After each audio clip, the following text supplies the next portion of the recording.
To have a vaccine that can possibly create herd immunity and prevent this virus from attacking us is amazing. So for someone like you who's in the medical field, we know that usually vaccine takes time to develop, sometime up to 10 years, sometime even longer, sometime less than 10 years, of course.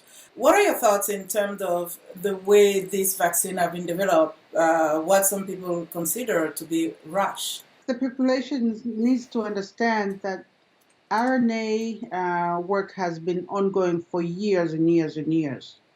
And the scientists already had that background knowledge of what the technology can do. When the coronavirus epidemic came in, they had background information to now produce a vaccine. Just because it came out faster doesn't mean that it's no good. We have better technology. We have a lot of scientists now. The world has rallied to come up with an intervention, and I think all combined has led to a faster production of the vaccine.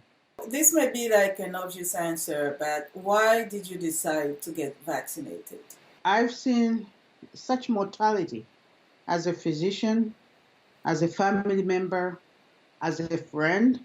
I've lost friends. In order for me to even be able to render any intervention or assistance, I felt better protected by getting the vaccine. And I also feel like I am possibly a person that can also spread the virus if I'm not vaccinated.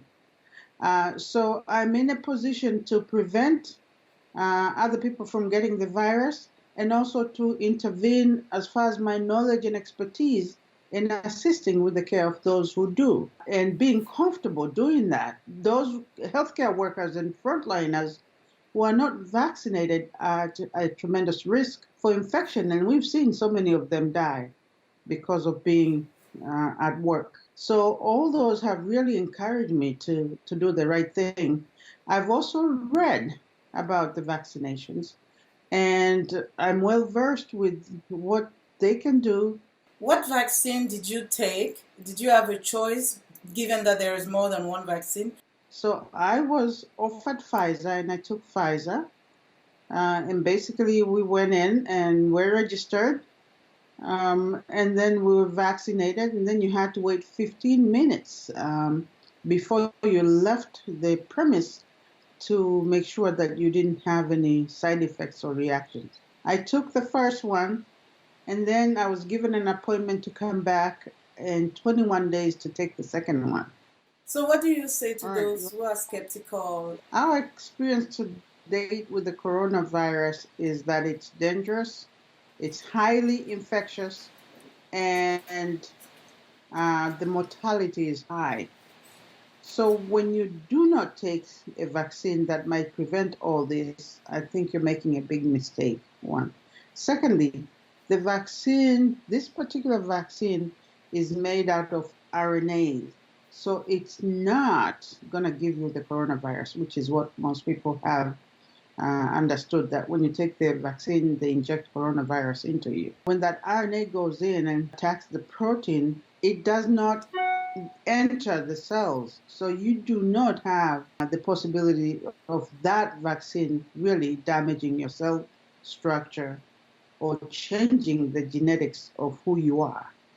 And people need to understand that that is a conspiracy theory that's not proven in the scientific world. You can certainly get a lot of side effects from the vaccine, and some people have. Some people have had even worse side effects. I mean, usually you get aches and high temperatures and headaches and so forth. When you look at the benefits of the vaccine, it certainly outweighs getting the coronavirus. And the side effects are tolerable and they are temporary.